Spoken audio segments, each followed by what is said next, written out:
गुढीपाडव्यानिमित्त आपण एक काल संकल्प करूया. मराठी वर्ष आजपासून मराठी वर्षाची नवीन सुरुवात आहे आणि इयत्ता 6वीचे आपले सगळे विद्यार्थी जे आहेत ते आपल्यामध्ये नकारात्मक काही विचार असतात, काही निराश असतात, काही आपला स्वार्थ असतो, काहींना आपल्या मनामध्ये न्यूनगंड असतो आणि काहींच्या निराशा झालेल्या असतात. कशामुळे निराशा झालेली असतात की मुलांना वाटतं की आपल्याकडे मॅडम लक्ष देत नाही, मुलींना काही वाटतं की त्या मुलींनाच विचारतात, आम्हाला विचारत नाही, किंवा काही मुली स्वार्थी असतात, आपलं तेवढं खरं पाहिजे किंवा आपल्यालाच महत्त्व पाहिजे असं असतं.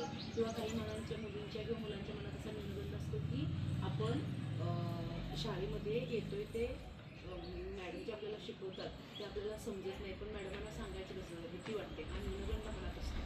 असे वेगवेगळ्या प्रकारचे विचार घेऊन आपल्या मनामध्ये मुलं आलेली असतात. पण हे सगळे नकारात्मक विचार आपण आज काय करायचे आहे, जाळायचे. नकारात्मक विचार जाळायचे, स्वार्थ जाळायचा, न्यूनगंड जाळायचा, दुःख जाळायचं, अहंभाव जाळायचा, निराशा जाळायची. जाऊया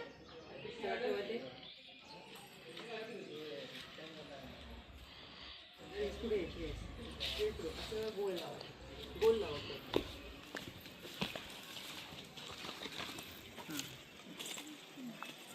असं संपन्न नको.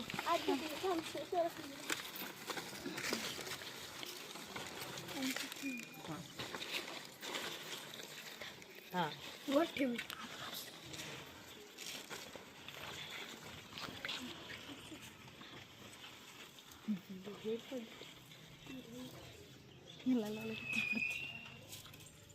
प्रत्येकाने असं घरात थोडंसं हातामध्ये घरा असं असं धरा, असं धरा. हां हे बघ श्रेया, ठीक आहे, हातात घे. हां हां ते तिकडे दाखव. अरे जाळायचं ते.